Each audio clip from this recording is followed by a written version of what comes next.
Um, One of the things on the claim side that I know Chris and I see a lot is just as you mentioned, the power of a return to work program and what that looks like. Um, so, Chris, can you talk a little bit about modified duty and how that can impact an EMOD? If our goal is to keep that claim a med only, what are some things employers can do to avoid those lost time days? The first thing that I want to highlight is you have to look at it from a day by day standpoint. A lot of people lose sight of that. They just want to kick the can down the road.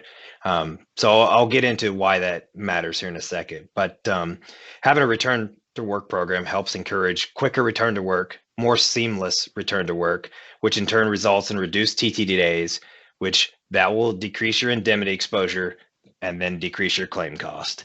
So when we do our initial contact with the insured, we're going to confirm light duty availability, and we're going to capture the details of their light duty program, as well as obtain any job description or job analysis they have. Why that matters is because we're going to then take that information and articulate it to the treating physician. So the treating physician knows they can accommodate light duty work, and so we can attempt to negotiate that light duty work. We're essentially controlling the narrative, right? By identifying opportunities of what an injured worker is capable of doing versus focusing on the disability component. Some people may have to have a full duty release before they can bring it back to work. Well, we're flipping the script on that and we're saying, what can they do? So we're alerting the physician of light duty availability early on to dispel and dismiss any notion that there's no light duty.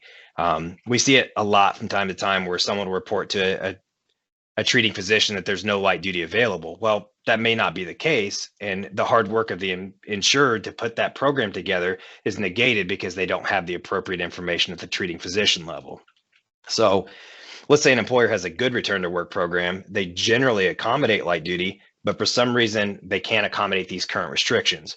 We believe in taking the proactive approach. So rather than waiting for that next office visit, just to send you another email or call you and say, hey, can you accommodate the restrictions that they've changed? We're going to get proactive. We're going to get creative. We're going to come to you and we're going to say, what is a baseline level of requirements that would be needed to bring them back? So what do you need them to be able to do to be able to bring somebody back to work? And do you have a job description for that? What can we do if we get that? We flip it right to the doctor's office and see if they can agree to it or minimize the restrictions. And there's a possibility that they can't.